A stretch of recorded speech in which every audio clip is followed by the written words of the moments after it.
Alejandra Sota, ex vocera presidencial, ganadora del Premio RIT Latino a Consultora del año 2017. Fue coordinadora y vocera de comunicación social durante la presidencia de la República de Felipe Calderón Hinojosa. Ha participado en un amplio número de campañas electorales como las presidenciables del 2000, 2006 y 2018. En más de una docena de comicios estatales, ha trabajado por igual como asesora en distintos gobiernos e instituciones públicas. Muchas gracias por la invitación a Campaigns and Elections. Estoy muy contenta de estar con ustedes. Voy a tratar de ser muy rápida porque ya a estas horas deben estar exhaustos con tanta conferencia. Pero bueno, ¿qué podemos decir? Las campañas ya terminaron, es tiempo de ver hacia adelante y tenemos que lograr gestiones exitosas. No vamos a platicar ya de temas electorales, creo que ya expusieron de manera muy exhaustiva temas de campañas y creo que ahora lo importante es que hay que darle la vuelta a la página y hablar de que ya una vez que terminaron las campañas, pues hay que hacer una gestión de gobierno exitosa. Siguiente.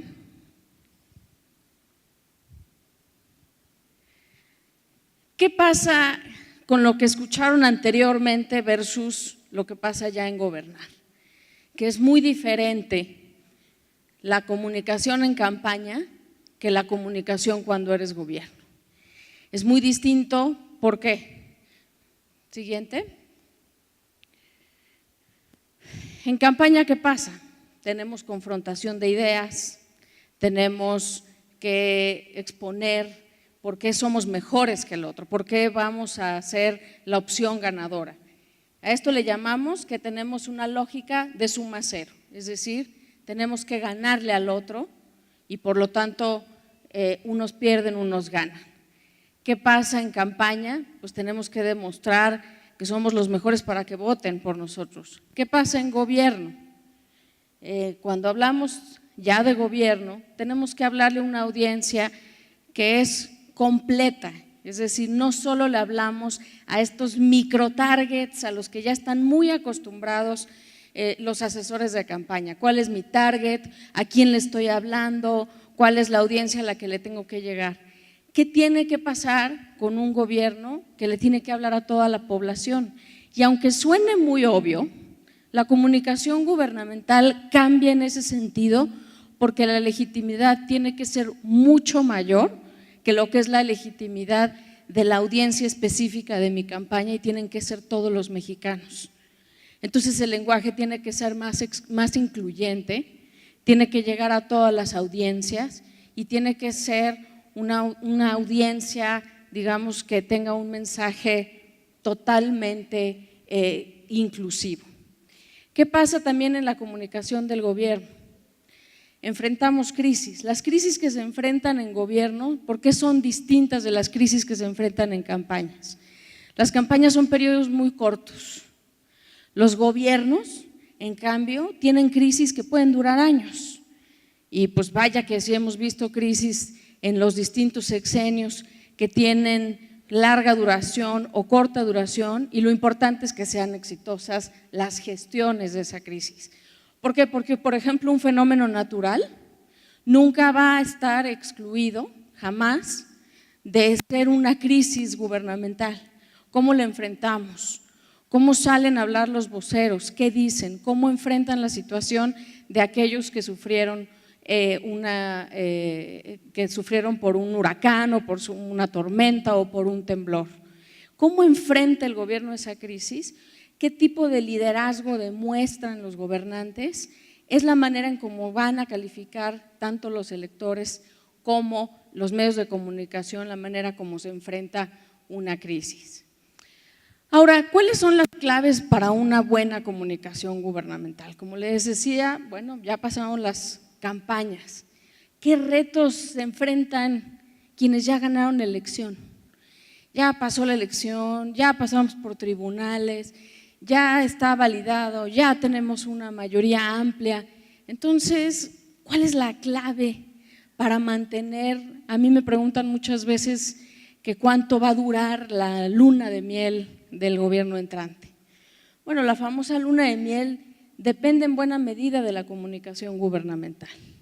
Si no tenemos una buena comunicación, es muy probable que esa luna de miel se acabe pronto. Siguiente. ¿Por qué tendríamos una mala comunicación? Porque no hay una narrativa.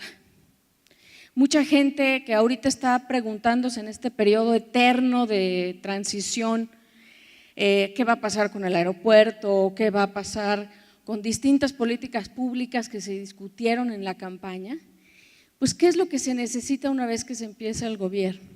Necesita de narrativa, necesita que el gobierno explique con suficiencia de qué se tratan las decisiones que se toman, por qué se toman esas decisiones, por qué se tomaron esas y no otras.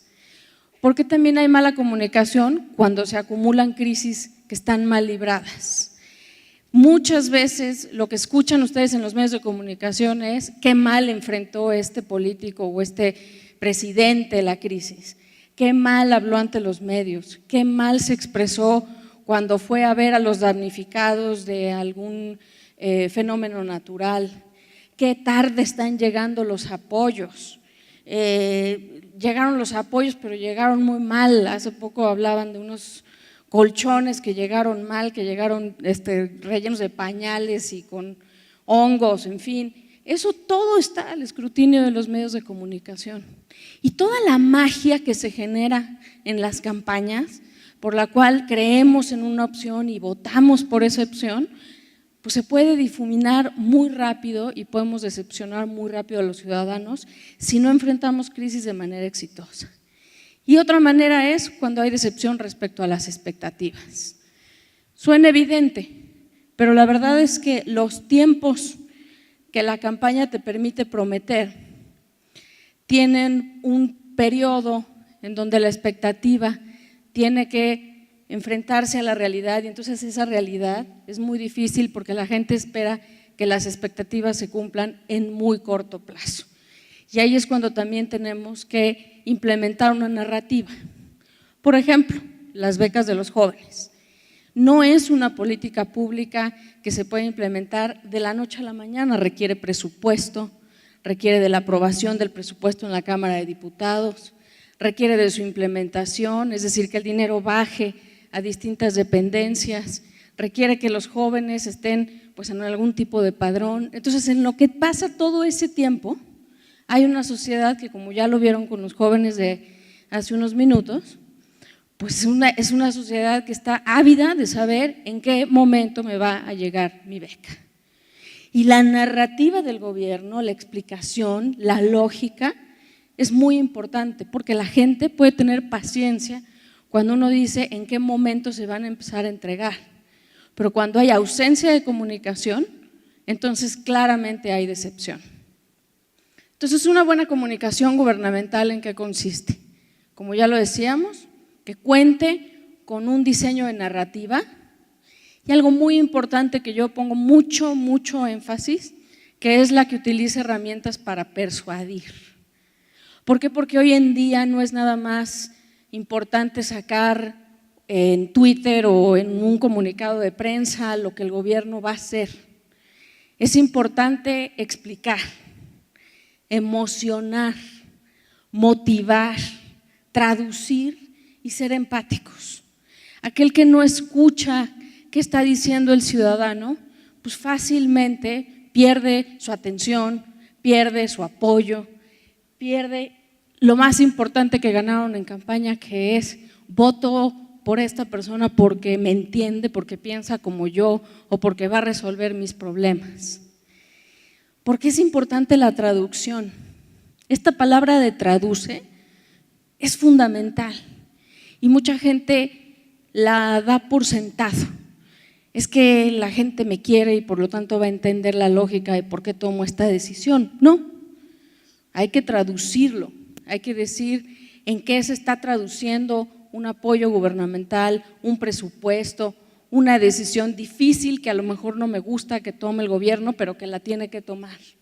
La traducción es fundamental en el ejercicio del gobierno, porque además recuerden pues que como los gobiernos duran 6 años, pues la gente sí necesita de de una traducción permanente.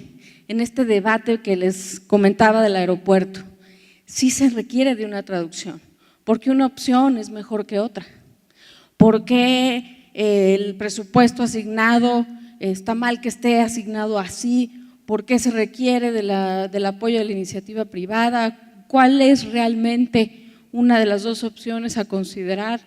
Es muy importante esa comunicación y que sea clara. Siguiente. Ahora, ¿cuáles son los métodos del gobierno para lograr sus objetivos?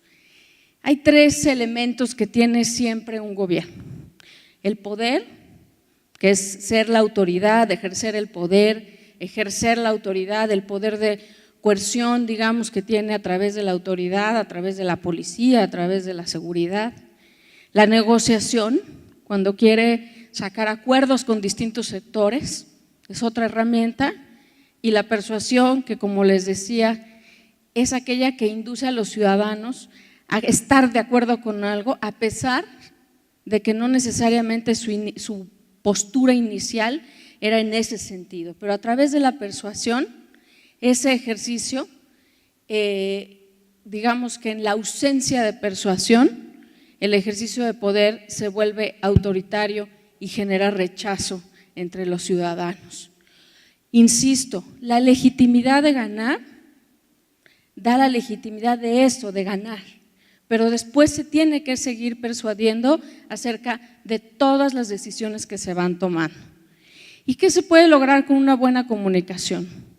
Que los ciudadanos validen y respalden nuestras acciones porque son coherentes con una narrativa, de acuerdo a lo que dije en campaña, de acuerdo a lo que voy explicando, de acuerdo a las nuevas realidades que voy aprendiendo. Los ciudadanos se sienten tomados en cuenta en la toma de decisiones. Si hay algo que se hizo de manera muy acertada por parte de la campaña de López Obrador, es precisamente eso, que la gente se sintiera escuchada y tomada en cuenta. Eso se tiene que llevar a cabo de la misma manera y con mucha eficacia por parte del gobierno. Y encontramos en la persuasión el sustento de toda política pública. A muchos se nos puede olvidar que ya en el ejercicio del gobierno tenemos que seguir convenciendo a la gente de que lo que estamos haciendo está bien, de que estamos tomando las mejores decisiones, de que las medidas que estamos implementando son las correctas. A veces se nos olvida y creemos pues que por naturaleza la gente nos va a aprobar. Y luego hay una variable muy importante en las encuestas que se llama aprobación presidencial. Y de repente cuando vemos que se va cayendo en medidas pues agigantadas, pues nos vamos dando cuenta que precisamente pues no era así y que algo estamos haciendo mal, por lo que la aprobación está bajando. Y eso también nos da un indicador muy claro de que o no estamos escuchando, o no estamos explicando, o no estamos persuadiendo. Entonces, ¿qué es la comunicación efectiva? Aquella que se sustenta en un método, que usa herramientas como las que ya escucharon, de redes sociales, del famoso listening, de las encuestas, de los grupos de enfoque, de los expertos de comunicación, de los consultores, de los medios de comunicación, lo que nos dicen los ciudadanos todos los días. Es una comunicación que siempre tiene que ser creíble, que tiene que ser comprensible, que tiene que ser estratégica y que tiene que ser memorable. Por eso no podemos hablar de todo el tiempo, porque al igual que en las campañas, tenemos que generar una comunicación memorable.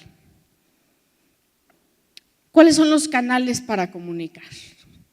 Y es muy importante esta discusión porque se está llevando a cabo en tiempo presente.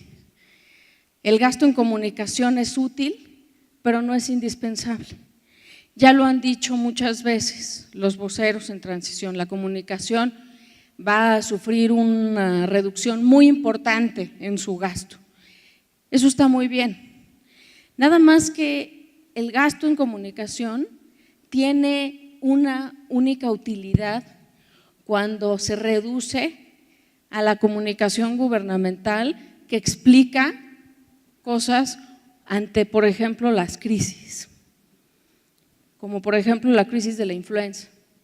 Había que hacer un gasto en comunicación para explicar muchas medidas de prevención.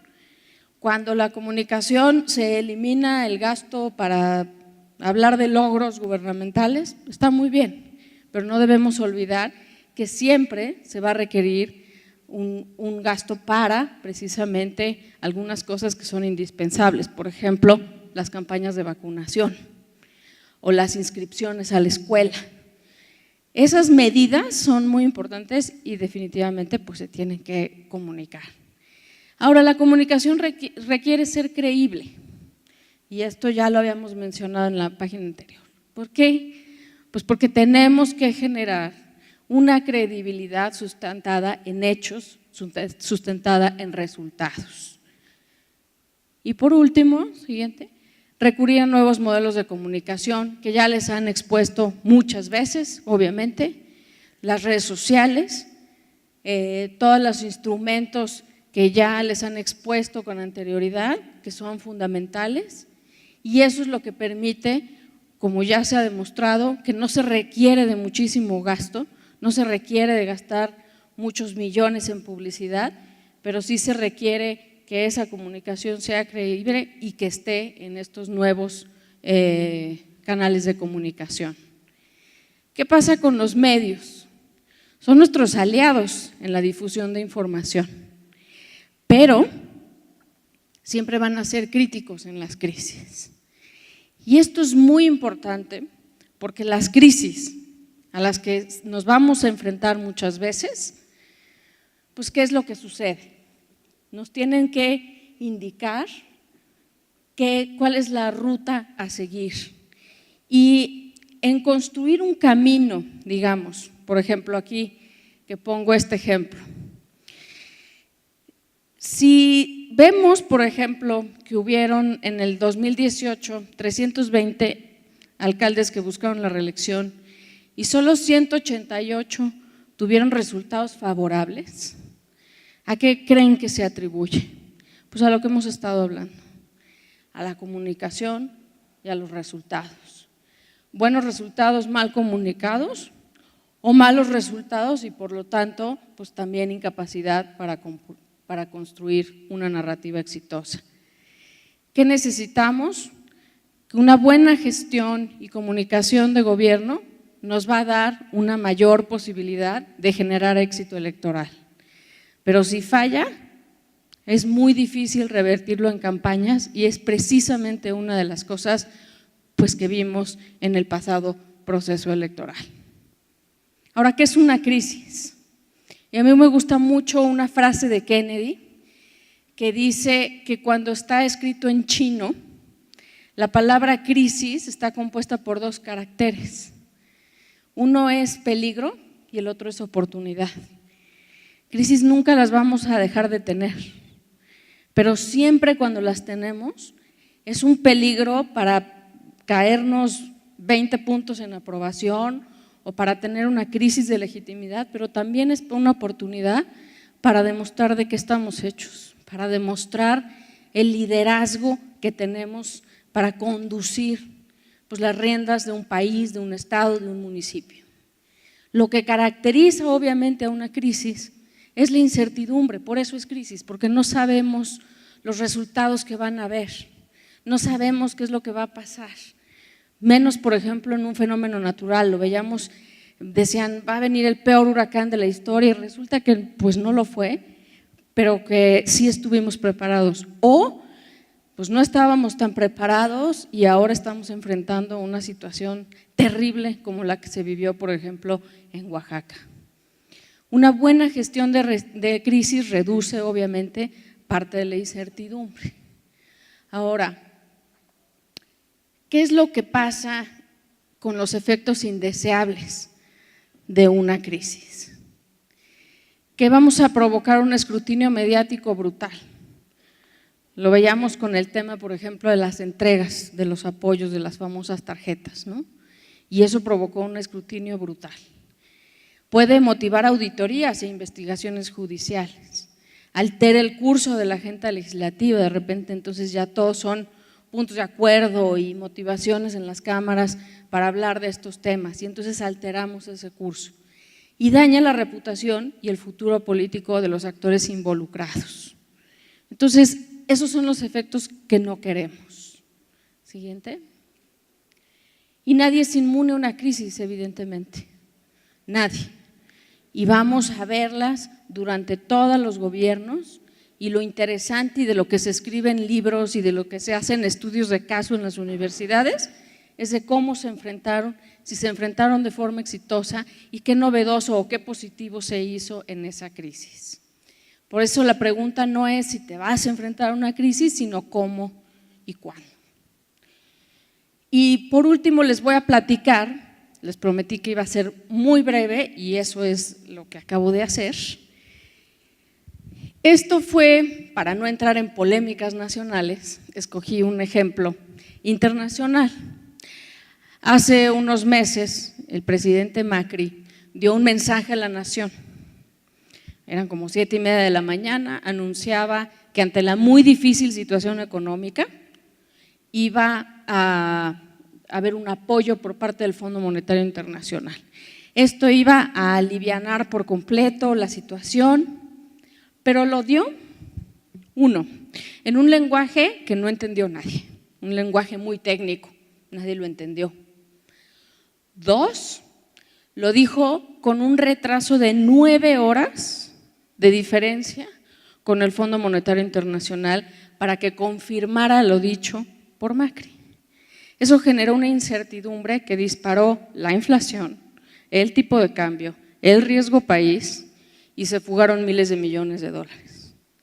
Esa es una crisis que no queremos tener.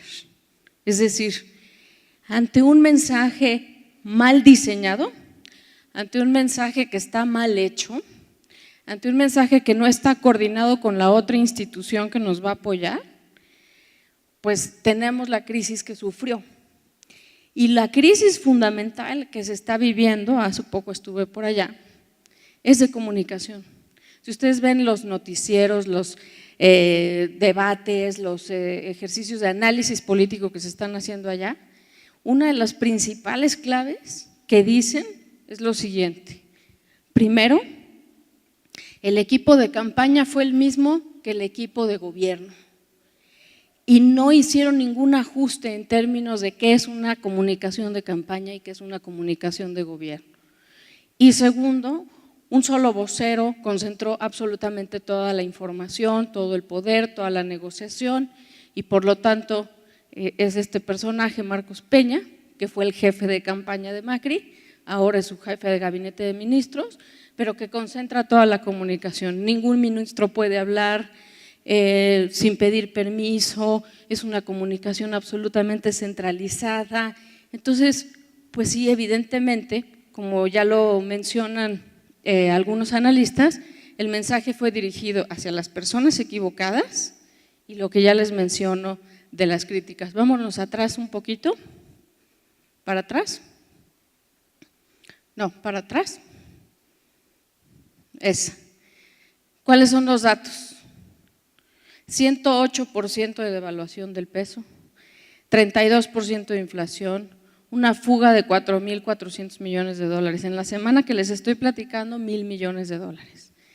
Entonces, cuando tenemos este tipo de situaciones, es importante ver estas experiencias para decir de qué manera tenemos que comunicar de tal forma que generemos tranquilidad a los mercados, estabilidad y por supuesto lo que les decía desde un principio, pues una comunicación que tenga muchísima fluidez con los ciudadanos y que sigan escuchando a los ciudadanos mediante todas las herramientas posibles y disponibles.